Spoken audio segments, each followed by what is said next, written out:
1939, the year the world plunged into war, Nora Wain published Reaching for the Stars, The New World of Nazi Germany. It wasn't a political tract or a piece of propaganda. It was the testimony of a woman who loved truth more than safety. She had lived among ordinary Germans as the darkness of Nazism spread. She saw how fear replaced faith, how conformity strangled conscience, and how a nation's spirit could be smothered beneath the weight of slogans and lies.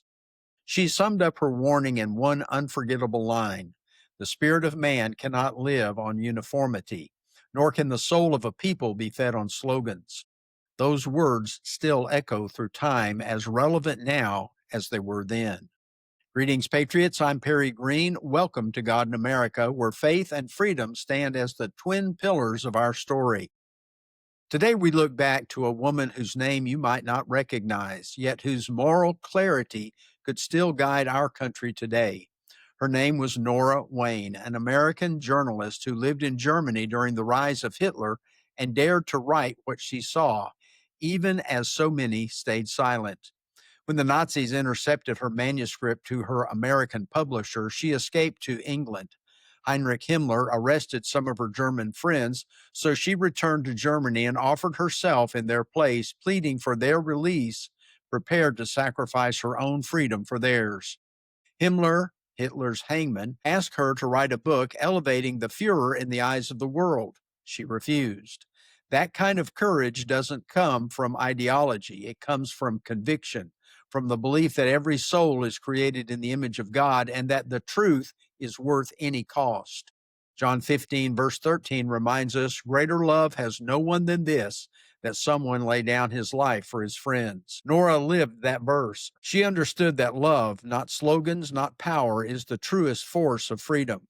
In her book, she described a Germany where citizens repeated government phrases, where propaganda posters replaced prayer, and where the collective will erased the individual conscience. People thought they were reaching for the stars as Hitler promised, but they were losing their souls. Her warning wasn't just for Germany, it was for every nation, including ours, when she said the spirit of man cannot live on uniformity. She was telling us that human beings need the freedom to think, to question, and to worship God.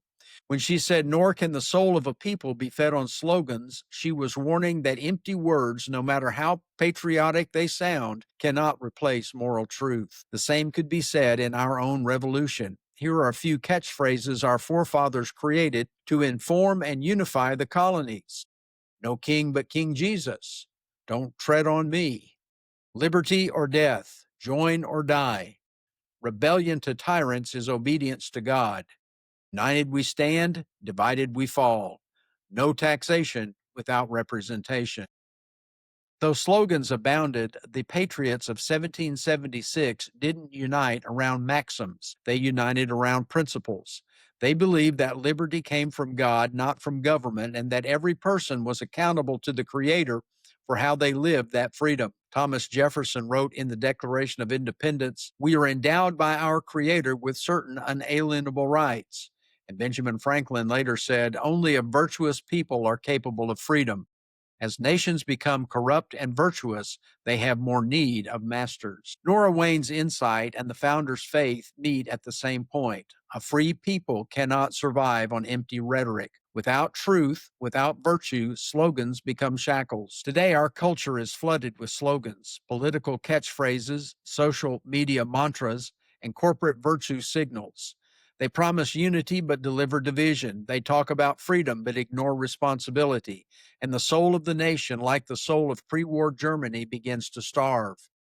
Modern Marxist terrorists are chanting phrases to stir America's downfall. That's why we need voices like our forefathers and mothers and Nora Wayne's. These influencers remind us to stand apart from the crowd and speak truth with humility and courage. Romans 12, verse 2 tells us, "Do not be conformed to this world, but be transformed by the renewal of your mind." God never called his people to the uniformity of thoughtless obedience, but to unite in truth. Nora Wain risked her life because she believed that a lie repeated often enough can enslave a nation, but truth spoken once in courage can set people free. In her time, that truth exposed Nazism. In our time, it will expose moral decay, political corruption, or the quiet pressure to conform.